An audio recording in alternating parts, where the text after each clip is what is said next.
This playthrough is rated T for teen. Alright, now that we gained a sufficient level, now it's time for us to go fetch questing. Greetings and salutations, viewers. Vauldemare back here with another episode of Baldur's Gate Dark Alliance 2. In the last episode, we went through the Firewind Manor, got to the top and found the lady of it, Arzagoria, but we found out that she wasn't just a prim lady with 2 huge tracts of land. She was a big old red dragon and burned the place down to try and take us out, which she could just probably kill us by herself because she's a red dragon. But anyway, we were able to survive and escape, and we send our way to chapter 2, so it looks like it's going to be trouble for us. Got red dragons, got ladies that can create corpses, then Zentarum, those 2 bad guys that were talking to each other behind the scenes that we don't even know about. Who are we going to get to help us? Well, I know who. The man behind this door here. Let's talk to him. Well met. I am Jerick. I'm pleased you decided to come. Randella spoke so well of you. I thought it would be in both our interests that we meet. This is Jerick. He's the Harper from the first game. I think you even meet him at right before you head to Act 1 or go into Act 2 of that game, if I remember correctly. In the first game, he was voiced by John Rhys Davies, but unfortunately they couldn't get back for this one. Now it's like David Barton, I think. I could be wrong, but he voiced like Flint and G.I. Joe and other such things. But yeah, not as close to John Rhys Davies because he has kind of an exact voice, but yeah, it's close enough, I guess. If you can't get a guy, you can't get a guy. I heard John Rhys Davies wasn't a big fan of doing voiceovers for stuff, or he had bad experiences with some, so I don't know if it was this game, or if it was like, well, he didn't have so many lines in this game, but, or maybe it was like another game I'm thinking of. But anyway, let's, what do you want us to do, Jerick? There are a number of artifacts scattered across the western heartlands that I intend to collect. I mean to do so by hiring trustworthy, capable adventurers, men and women like you. Dangerous work, but fairly compensated. Intrigued? Well, you just hit the key word, fairly compensated. Oh yeah, and I mentioned Jerick was a Harper. Harpers are basically a secret organization that does good in the world of Forgotten Realms because there's so many bad creatures and things running about, so they try to either they usually act as like spies that infiltrate like evil places to weed things out from the inn, but sometimes they'll hire adventurers and other such things. I think they were created by the head wizard of Forgotten Realms, Elminster, who is the creator's Greenwood's Ed Greenwood's creation, which is basically just his self-insert into the world. So why not, right? If you create yourself, why not do something like that? But anyway, yes, what are these artifacts? The first artifact is called the Orb of Thunder, an engraved copper sphere studded with enormous topazes. It was used to power a weather machine in the observatory of Liran's Hold in the Forest of Worms, now a fell and haunted place. Hopefully they don't make a thing, if it's haunted or haunted, hopefully they don't make a T sign that says time to get out. Scary. Why do you want this orb? It is not for me, but for my patrons, who need not be named. Rest assured that this is not for some nefarious purpose, but I cannot make you trust me. The choice is yours. G.I. Joe. Oh, wait, no, that's something else. And by the way, we have no choice. We have to do it, otherwise the game won't continue. I'll return when I have the Orb of Thunder. Farewell. All right, and now we've officially hit... Actually, technically, Act 2 starts when that cutscene... Or Act 2 starts after that cutscene with the bad guys talking to each other. So there is no fanfare like in the previous game where there was like an animatic saying Act 2 to Act 3 and stuff like that. It just... We're in Act 2. That's pretty much it. The big thing is we got new areas to explore, and we got new items at the shop we can check out. The City of the Guard has nothing to say. So before we check with Bartley, let's check with Randalla and see if she has anything to offer us. She's not really as main of a quest giver now that we've headed to Act 2, but she has something for us, so I don't think Durbin has anything new for us. Yes? Pah! I've got nothing for you. Didn't think so. If you're playing Borodor, then he's your quest giver, and there's some quests that deal with him specifically. I think him and the Moon Elf, they have quests that specifically are tied into like the gold you give your quest givers. But your sister character, I already gave the 16,000 gold in the last episode, and that's it for our quest line. We gave her all the money and hired all the best people for our little thing, so nothing more comes of that. And I think Kira has nothing to say for the rest of the game, so we can ignore her, but... Greetings again, adventurer. I trust things are going well for you. Hear of any rumors of note lately? Perhaps. Do you know of Skull Gorge? It was the site of a great battle between men, orcs, and demons. There is much treasure to be found there, and danger. Here, I'll mark it on your map. Farewell. Yeah, and she doesn't make us pay for it this time, so... Alright, so we got a new area to explore for gold and treasure. You could ignore it if you want to, but in this game, especially if you're playing by yourself, you'll want the gold and the and the experience. Oh yeah, before we go to Bartley, let me go ahead and since we gained a level, I have some points to spend. Oh yeah, and it becomes a quest line. Investigate Skull Gorge, obtain the Orb of Thunder, and use the vault key that Durbin gave us in the Halls of Hammer, because we will interact with it in Act 2. I want to go ahead and buy weapon or armor for efficiency, so I can actually handle some of the new equipment. Now Bartley now has carries more metal armor now. So, is there anything I could start getting deflecting missiles or something like that? But that's like such a minute ability comparatively. I should probably do like dodge or something like that. Let me take a quick look. Ooh, evasion would be good. We're gonna start hitting more spells at this point. Hand weapon focus. Nah, I like using my fist weapons for the rest of the game. For most of the game, I mean. Let's see. How's my stunning blow? That would increase the stun effect. Whoops. Let me go back to it again. I mean, stunning blow works for now. It just, yeah, the more you put into stunning blow, the more damage it does. Which really, the damage isn't the part that is good to me. It's the stun effect, because you can increase the stun effect. Like it goes from like 1.5 to, I think it goes to like 4 seconds or something like that when you max it out at 5. But then it can go up to 10 possibly. Let's see. Sweep attack. I don't need to put too much into that. So, I think we should put it. I think I will upgrade stunning blow, but for now, let's put it into dodge, just so we can get a bit more AC out of our armor. Now start to Bartley. All right. So now Bartley now offers more magical equipment, +1 to +2s depending on where you're at, and he also had more weapons that do extra things like remarkable crossbow of wounding now does bleeding damage when it hits, stuff like that. This mace can do improved critical and cleave. Cleave is the ability. Basically, you have a if you have cleave, you in the original game, if you killed someone, you can immediately attack another target. In this case, you can automatically, or you have a chance to attack like another enemy. That's if there's multiple enemies right next to you, you can attack multiple enemies with cleave. Remarkable staff that's like extra critical damage. And extra damage inflicted adds to your magical energy, so it basically gives you more magical energy when you kill things with it. You can see more metal armor and pieces and stuff like that.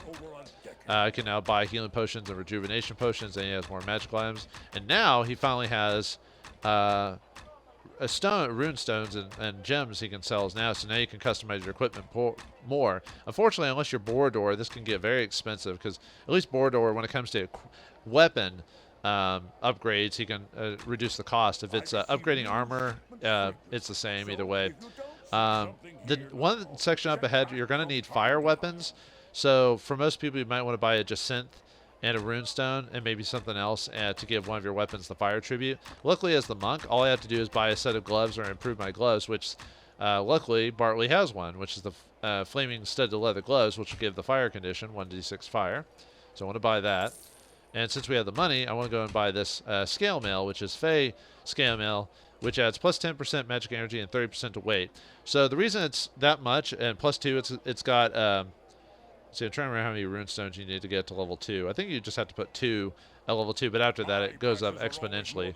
If you want to get to plus 5 on your weapons and armor, you have to buy 16 runestones to do that, by the way, which can get very costly, because that would be like 16,000 gold or something like that.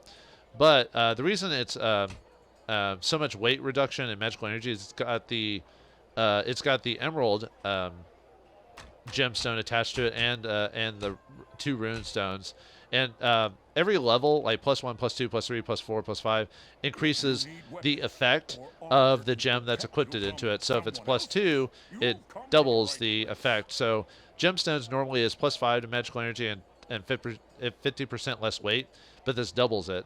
If you want to make one yourself, you need the emerald stone, but unfortunately he does not sell that right now. We did that to find it or wait till the next chapter. So that's why I'm going to go ahead and just buy the fine scale mail, because that way it'll reduce the weight, because yeah, I don't have a ton of strength, so I have to be kind of careful on that. So let's equip that scale mail. Yeah. I don't think we look as cool. I like ourselves wearing the leather, but oh well. Anyway, we also equip the set of leather gloves. So now we'll do fire damage, and we'll actually have a magical effect in the middle of the map when our fire activates, which I'll show you when we get to it. So, okay, I think we're good for now. Okay, let's head to the next section. So there's 2 sections we'll go to before we go on to the plot, so we can get more experience in gold. And those are the areas that Rondala mentioned. And actually, both areas are ones Rendala mentioned to us earlier, because the Wood of Sharp Teeth now has a Sharp Teeth number 2, which basically just means it has new enemies now, and respawns enemies, quote unquote, with new enemies, so it has new treasure, gold, and everything like that. So, unfortunately, creatures in this area are going to start hitting a lot harder, because yeah, even though it's goblins, they're still going to hit harder. Let's go back to Stunning Blow, because now I can actually stun things again now that I'm not fighting skeletons in the area. So that's why I'm almost. I was looking at Stunning Blow and how long it takes, but you know, at this point, I do so much damage with my fist because I maxed out my combat reflexes. I almost don't think I need to upgrade Stunning Blow for quite a while, just because the 1.5 seconds that I stun people is almost enough right now. But we'll see. We'll see. Yeah, killing these guys. But yeah, more goblins. Yeah, see how much damage the goblins are doing to me overall? Just, yeah, the Act 2 is where really things start ramping up in terms of damage and everything like that. Even with my decent AC bonuses, I'm going to have to just be careful about, you know, things from now on. Mainly because I'm on hard mode too, so that makes it a lot worse. Oh, yeah, see, now we're getting like new spells. Like the wizards didn't have these before, so. Well. Yeah, they hit me with like Frost Ray or something like that. So I just had to be quick on my healing trigger. Yeah, see, he almost beat me with that. So I definitely do want to eventually invest into evasion, because that'll help with like magic damage and stuff like that. So.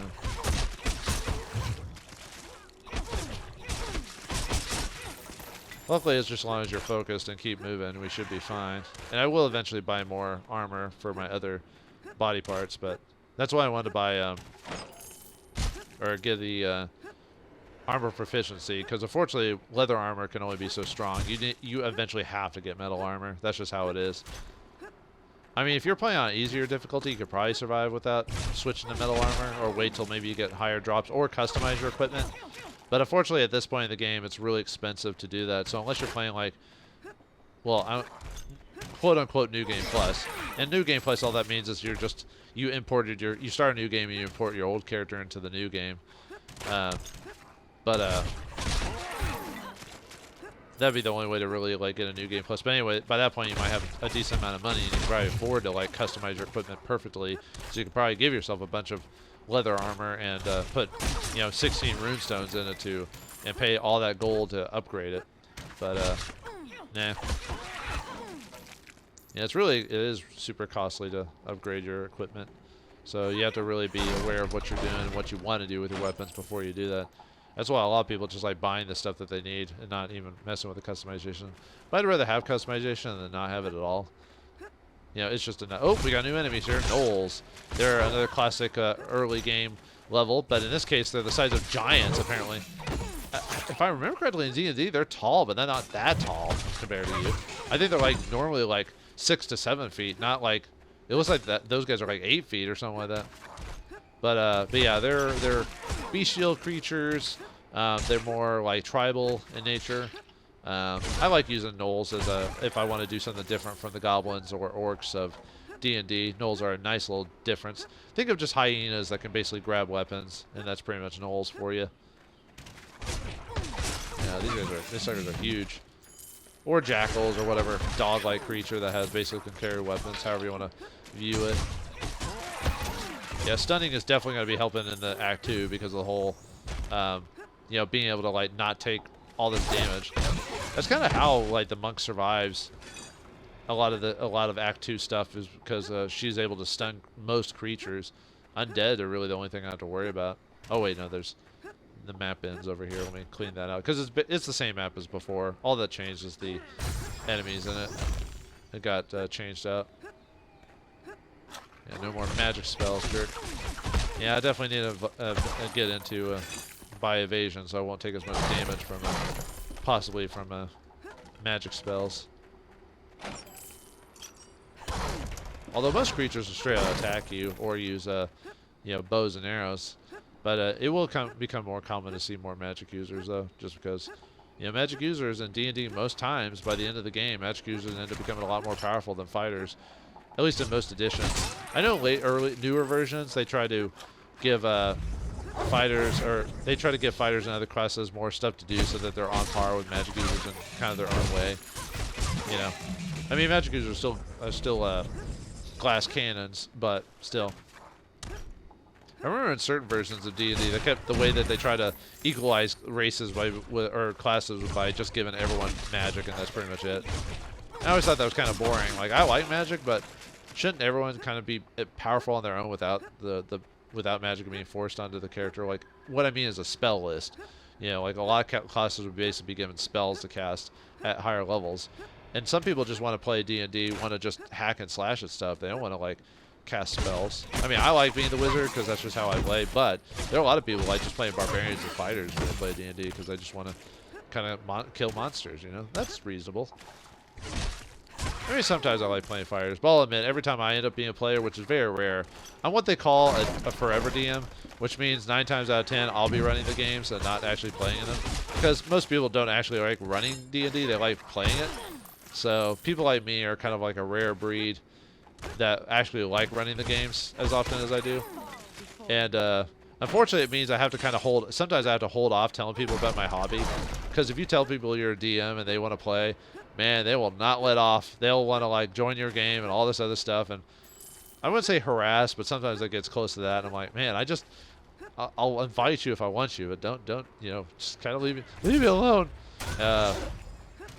Sometimes it's not too bad, but when I used to work at GameStop when I was younger, man, you tell a fellow nerd you're into D&D and you're a DM, and then they would try to talk your ear off for hours, and I'd be like, dude, I'm trying to work.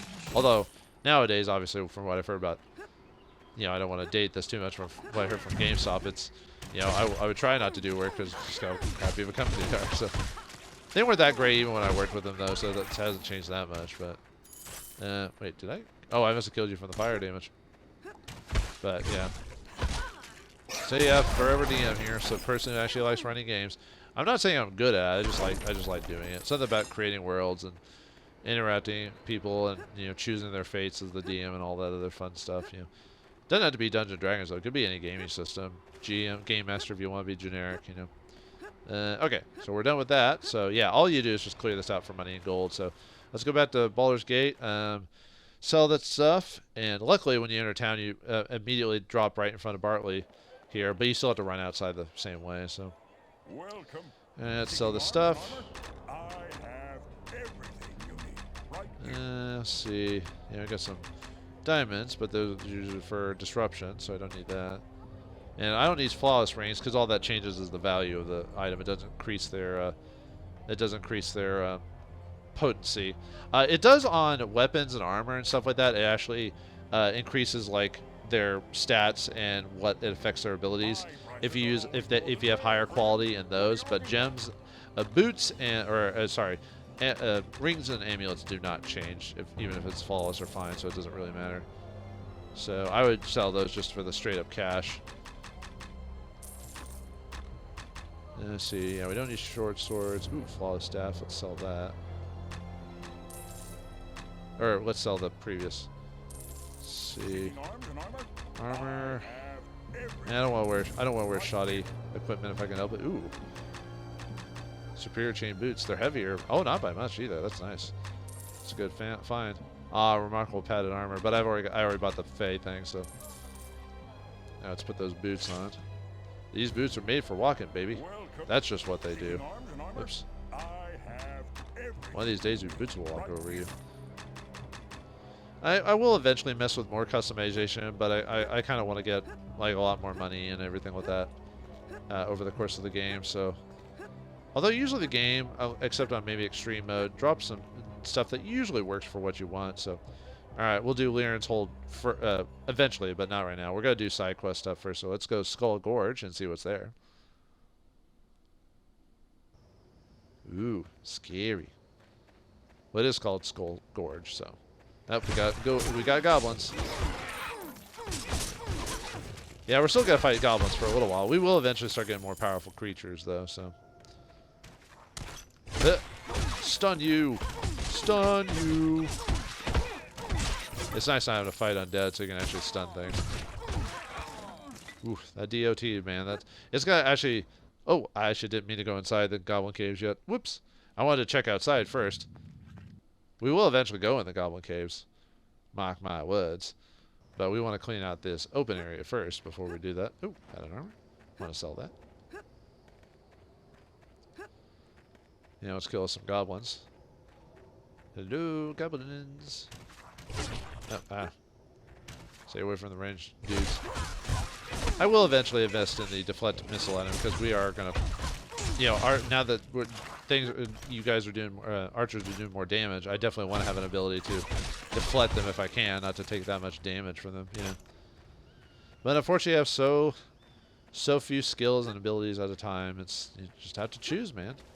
Just have to decide what are you focusing on. And we got gnolls here too, so similar as in the previous area.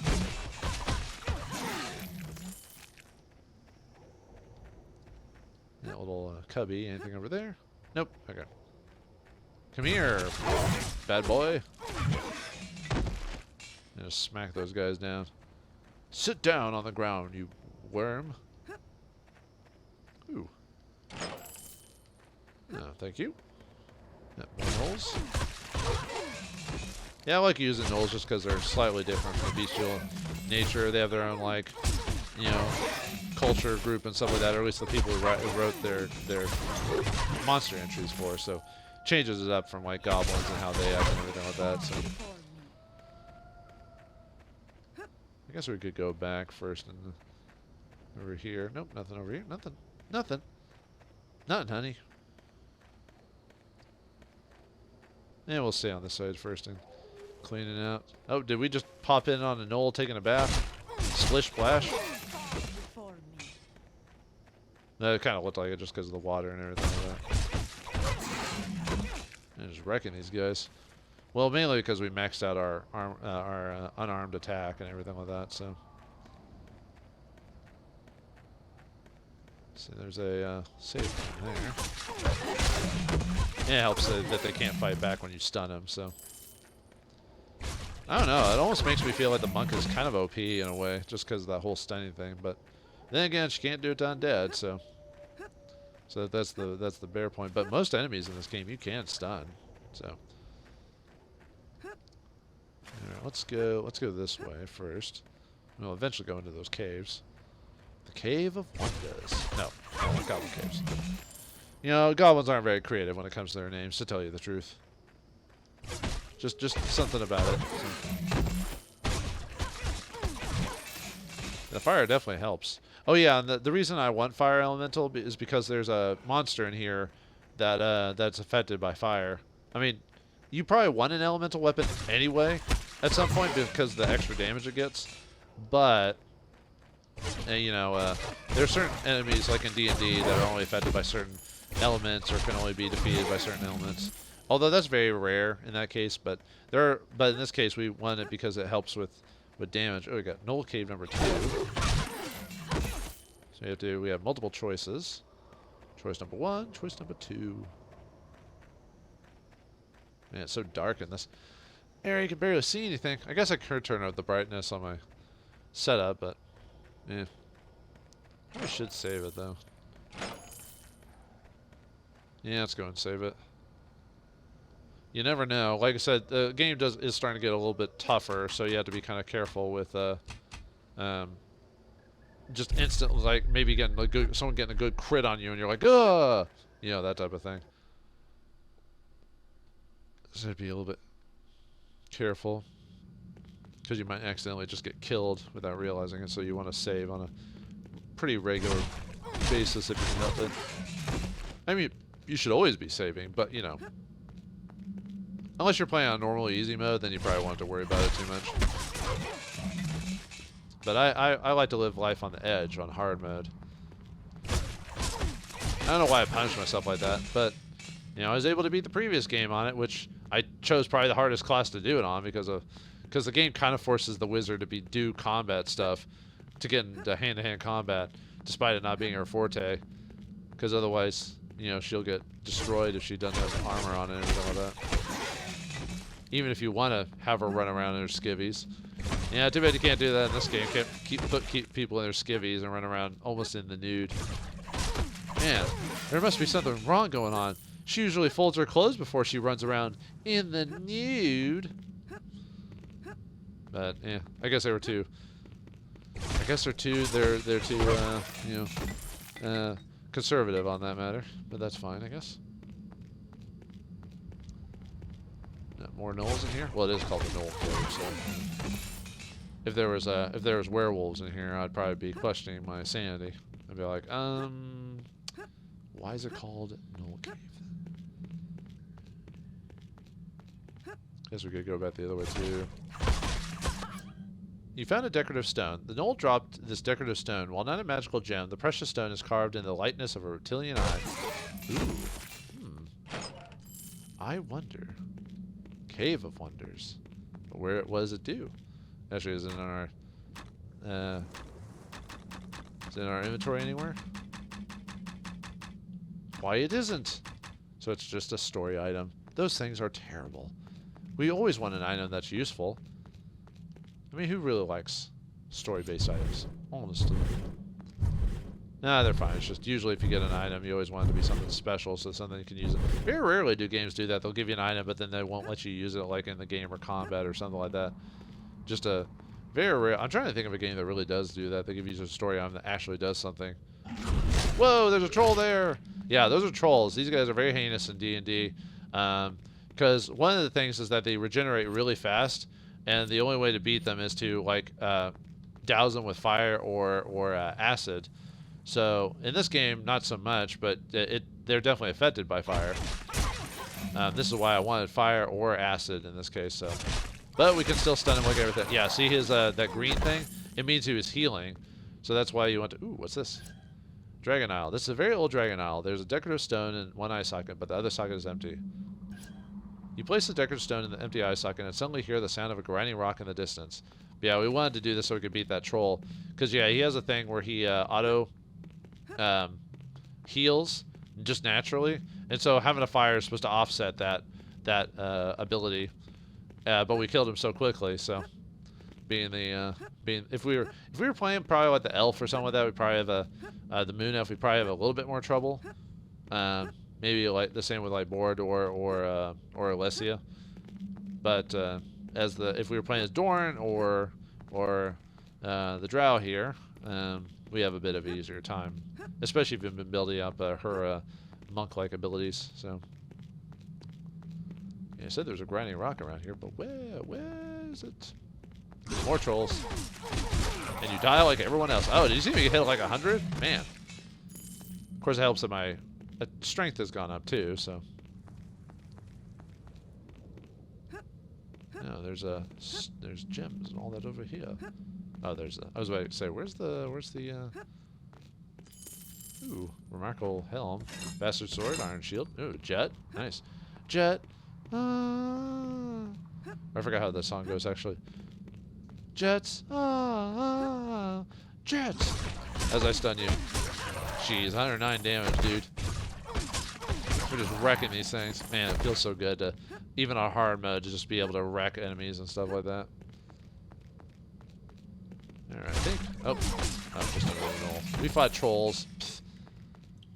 Trolls can't have friends. Just like real trolls. Yeah, getting that, let's see. Anything else around here? Oh.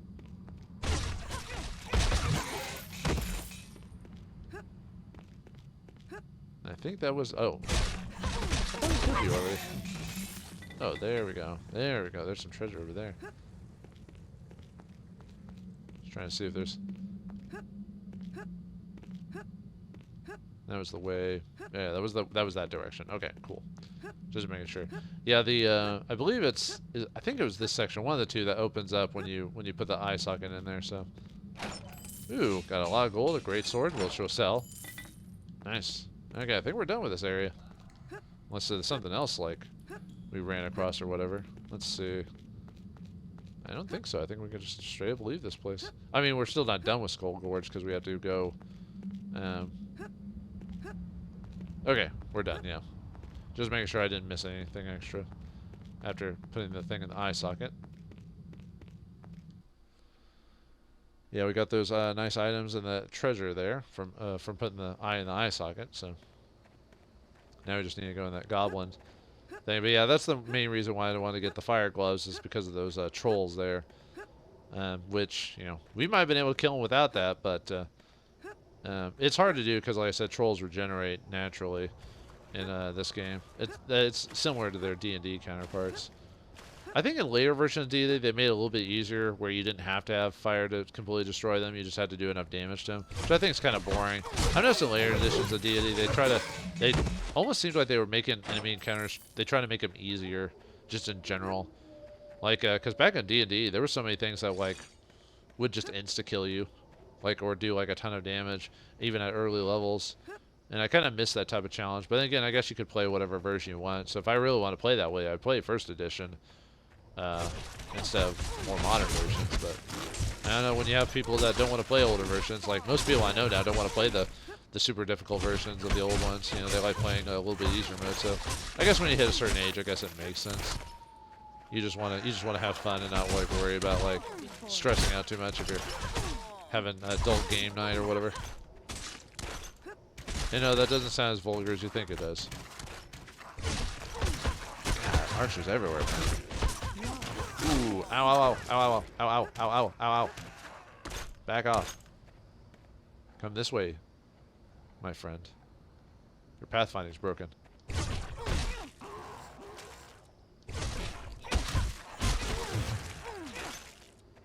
Are you still? Oh, I think you're still stuck in that loop. Funny. That is funny. Alright, let's go. Yeah, I know I'm going backwards here. Just checking. Ooh. Actually, let's go ahead and go to the Goblin Cave while we're here. We'll make this episode a little bit longer just because I want to basically clean this whole playhouse out before we go.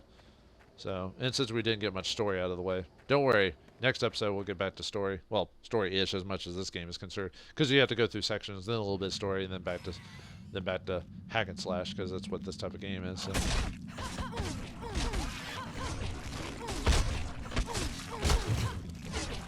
You think the goblin would still be able to attack us because all I did was I killed his mount, or stunned his mount. Doesn't mean he can't stop attacking, you know. It just means his mount can't do anything, you know. But whatever. It's a game mechanic. And it's nice to do my initial damage and the extra damage from fire, because they are taking like 1 damage per thing for so many seconds with fire damage. As you can see there, it's the same thing they've been doing to me with the arrows. The slings and arrows of their defeat. The only thing I don't like about these type of caves...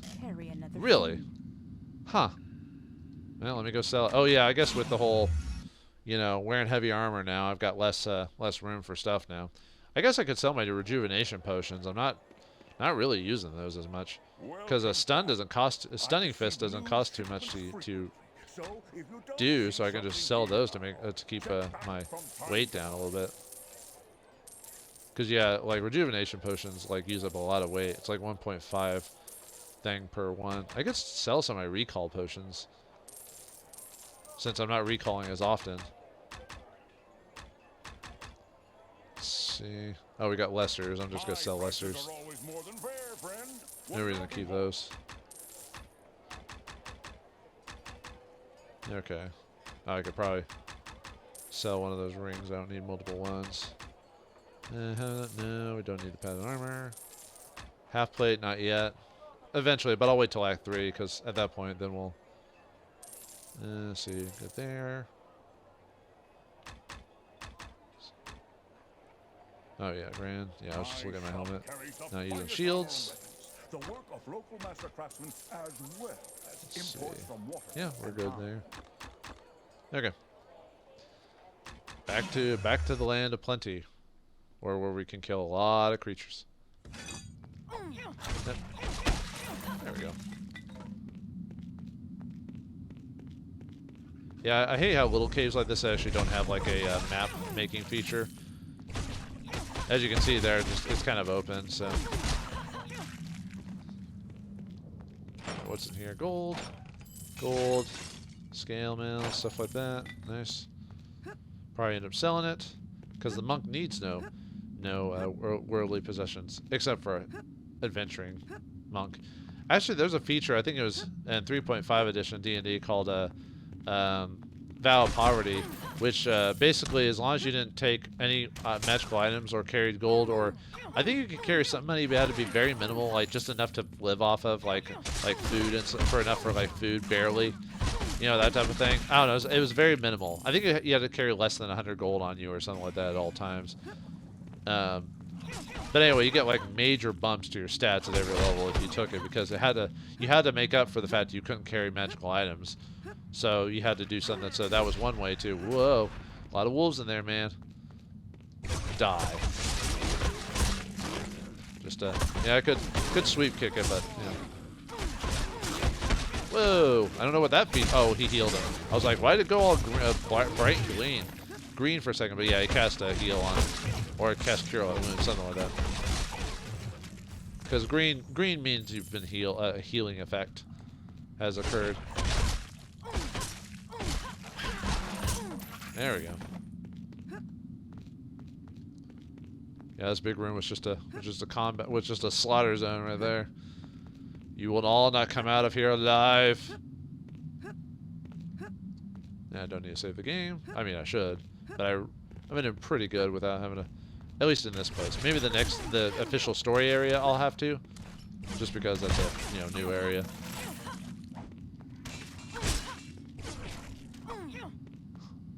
You guys are so annoying. Luckily, Stunning Fist, Stunning Blow does give you a bit of range, like when you charge into him. At least there's that. All right, got a bunch of weapon stacks here. Dead goblin there reaching for someone. Is there anything actually here? Oh, there was something, but I grabbed it so fast. I'm so used to just spamming the square button when I'm in a general area that I don't even read it. That's how much loot drops and stuff like that really matter to me. It's kind of sad, really, because, I mean, that's just how looter shooters are and stuff like that. Sometimes you just don't pay attention because 9 times out of 10 you're not going to get anything that useful. Usually, I mean, sometimes you do, but in most cases you usually have to break it down or sell it to make way to make your own stuff, which is usually more useful. Even happened in games where that was the big focus, like Borderlands and stuff like that. At least that's how I usually came about it. But then again, I didn't really play the newest Borderlands, so I don't know if that one was any good. I stopped at like 2 or whatever.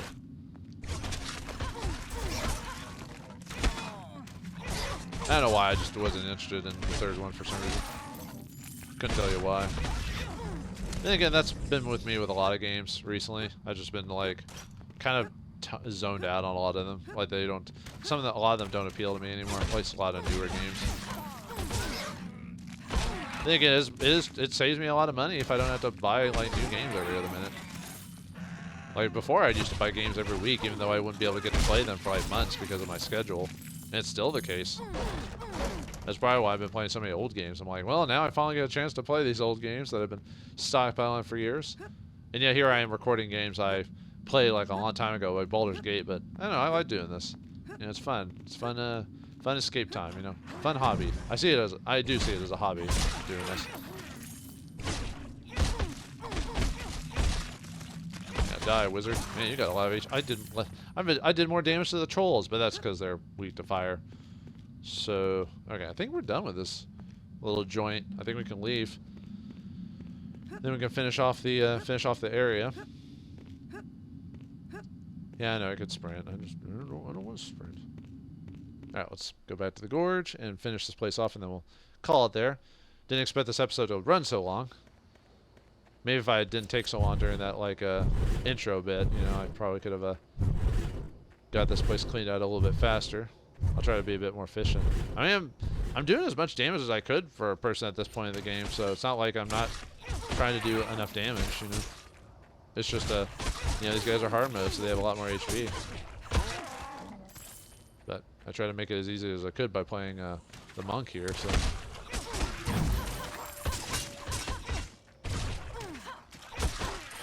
Yeah, the wizard always buffing people and causing me trouble. Ooh, did you see that? Damage and... Man, you can't really see the combo because of our flame gloves. Oh yeah, our flame gloves always, like, they'll pop up when you encounter an enemy. If you're not encountering an enemy, they won't glow. So that's kind of a good indicator of, like, are there enemies about, you know, that type of thing. Even though you can pretty much see enemies coming. There we go, Goblin Cave number 2. Maybe I will make a... Because there's another cave over there, so... Okay. Yeah, otherwise we're gonna... This episode's gonna be like an hour long, so... Alright, so what is inside these Goblin Caves? Will we finally head on to the Lyra's Hold to go towards the Thunder Orb? Find out next time in the next episode of Baldur's Gate 2, Dark Alliance 2. Thanks for watching, hope you enjoyed, and I'll see you next time.